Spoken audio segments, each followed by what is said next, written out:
Au nom du Père, du Fils et du Saint-Esprit, Amen. Viens Esprit Saint, viens Esprit de sainteté, viens éclairer nos cœurs, viens illuminer nos esprits pour écouter la parole qui nous vient du Seigneur. Évangile de Jésus-Christ selon saint Matthieu.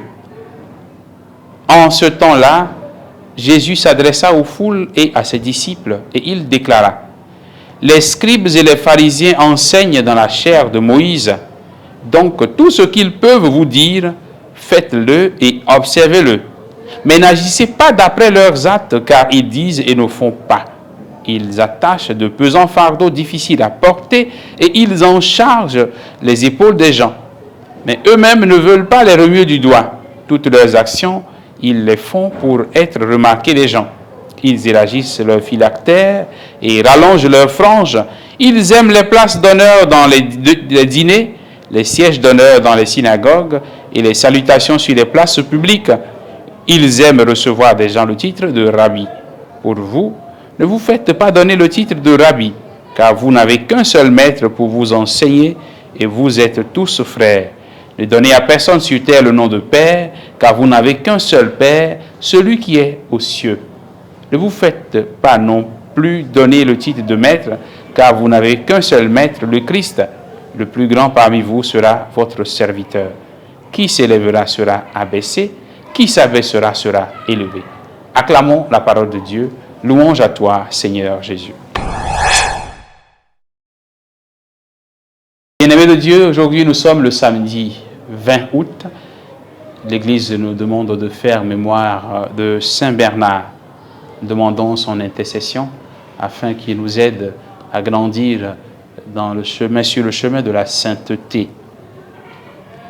Aujourd'hui, dans l'Évangile, Jésus critique l'attitude des maîtres, des rabbins de son temps, ces maîtres qui ne le sont que de nom, ou au moins, en tout cas du moins, selon les paroles de Jésus, parce qu'ils disent qu'ils sont des maîtres, mais en réalité, par leur vie, par leur exemple, ils ne manifestent pas cela, puisque ce qu'ils disent ne va pas avec ce qu'ils font.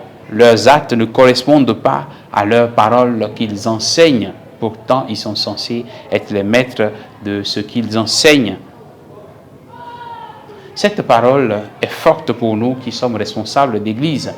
Cette parole est forte pour nous qui sommes des pasteurs, parce que cela exige davantage beaucoup de témoignages de vie, afin que notre vie puisse parler mieux que nos paroles.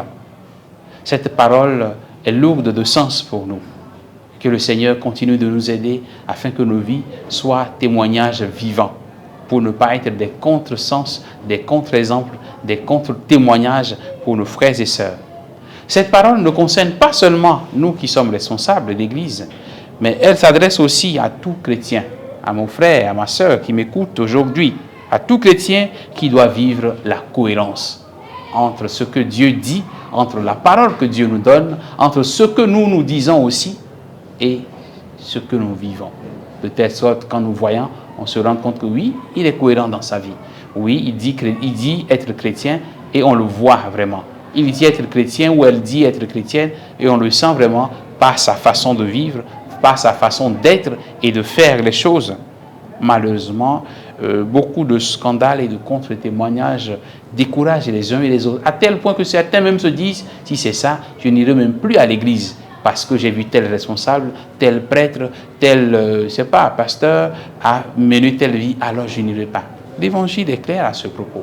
Jésus ne dit pas, celui qu'on suit, ce n'est pas un prêtre qu'on suit, ce n'est pas un responsable qu'on suit, mais c'est le Christ qu'il faut suivre, c'est lui le véritable maître, c'est lui le véritable Père à qui nous devons faire confiance, c'est lui qui nous conduit, c'est lui qui guide nos pas. Demandons-lui donc la grâce de rester dans la cohérence de vie, afin que nos vies lui appartiennent totalement. qui nous bénisse et qui nous garde dans sa paix, au nom du Père et du Fils et du Saint-Esprit. Amen.